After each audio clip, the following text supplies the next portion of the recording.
A bit of a change in tone, poetry-wise. Do we have any Gwyneth Paltrow fans in the house? Oh my god, me! No, no one likes us, that's fine.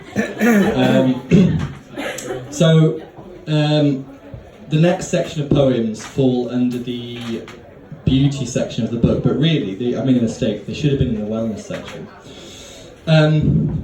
So when I was in this job in which there was no work to do, I spent a lot of time on Gwyneth Paltrow's Goop wellness blog. I don't know why, the internet just leads you places, isn't it?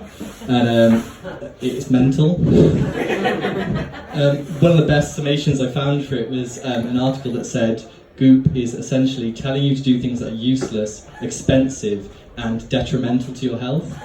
And that's how she makes millions of dollars. So there's hope for everyone, right? Making money, it's fun, it's easy. What I'm going to do, just to put a little bit of context to these poems, is read some of the little snippet best bits of Goop. And I mean, really, these are more like the poems because they're so mad and it sort of writes themselves. Okay, so these are some quotes from the Goop blog. There was a time when they published a recipe for sex bark. So this quick and potent chocolate recipe is perfect for a sweet bite after a romantic dinner. It will enhance youthfulness, reproductive function, and sex drive. And Moon Juice's Sex Dust is an aphrodisiac warming potion promoting enjoyable sex and fertility for both men and women.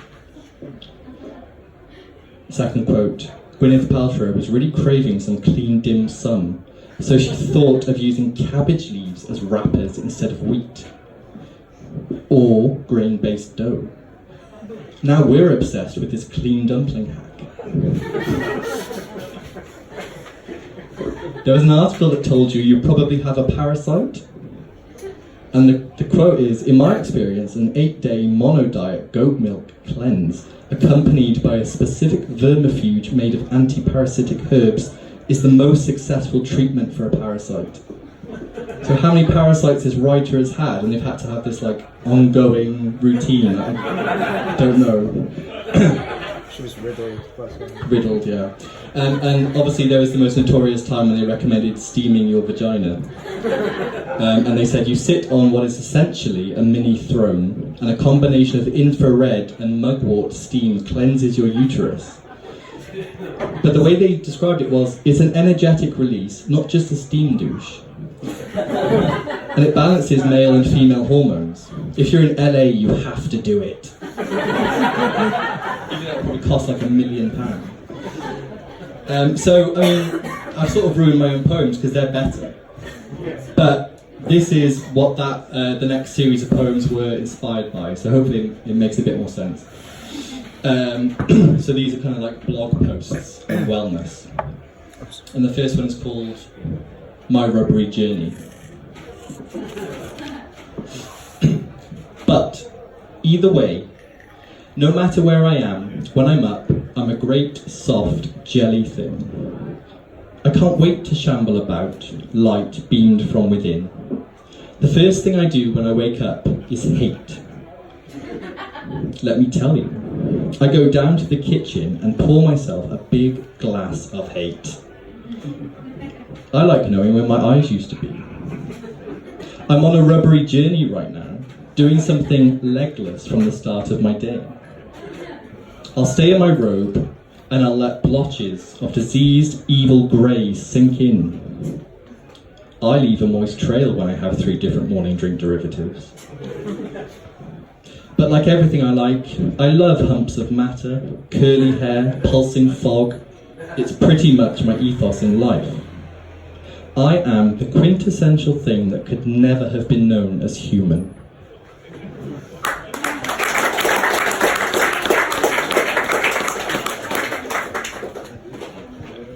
Right, I called this next poem Sex Dust, and then I looked at that Goop blog and they actually had a product called Sex Dust.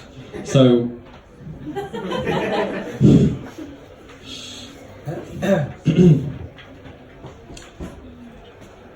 this feels so good, accelerating my time sense.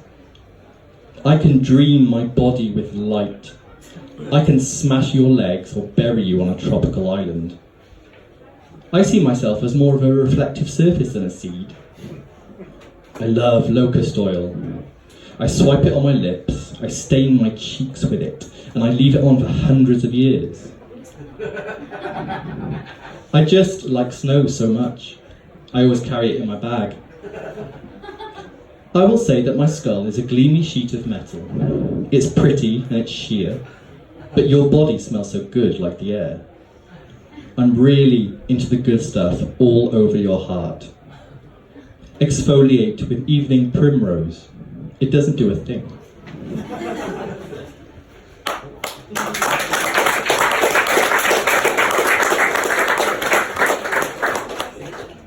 This poem's called Eyeball. It's quite short.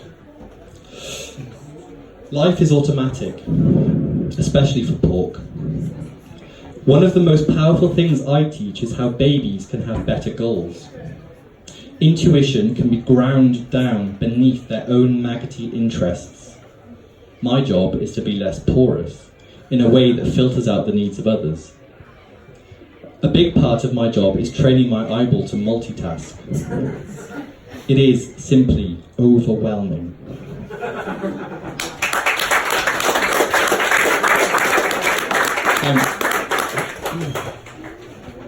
This is called Passionflower, Your Sleep Routine. I don't get nearly enough cockroach. My issue is that all I do is smoke rancid butter and, of course, giggle.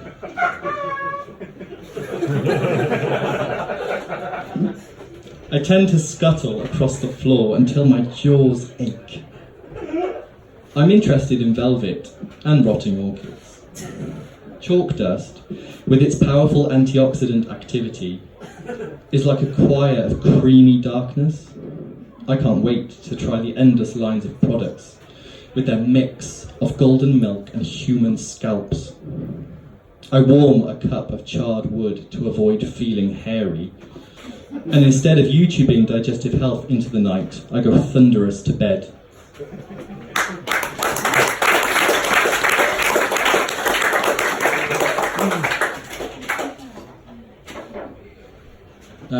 This is the last one of the sort of Goop section. It's called Top Tips for a Sustainable Wake. And when I was practicing this earlier, I noticed, you fucking proofread your book over and over and over, and there's a fucking mistake in it. Because it's numbered. So I've gone 1, 2, 3, 4, 5, 9, 7, 8, 9, 10. And that really pissed me off. Okay, so top tips for a sustainable wake. Number 1. I always keep a million lights whirling and spinning in my car. Number 2. When I bring in the groceries, a soundless screaming. Number 3. I remember endless nights investing in an extra set of forks. A cornucopia of canvas bags. Number 4. For parties where you might have used funeral bells, why not opt for a paper horn? Number 5. Knowledge is one of the worst offenders of memory. Number 6. Because it's 9 in the book. Weightlessness is a simple way to smell of rust. Number 7. Heaven is yellow. Number 8. Heaven is back in the car. Number 9, fall in love endlessly with your bag lady. Number 10, I will carry the ebony edges of the world in a reusable coffee mug.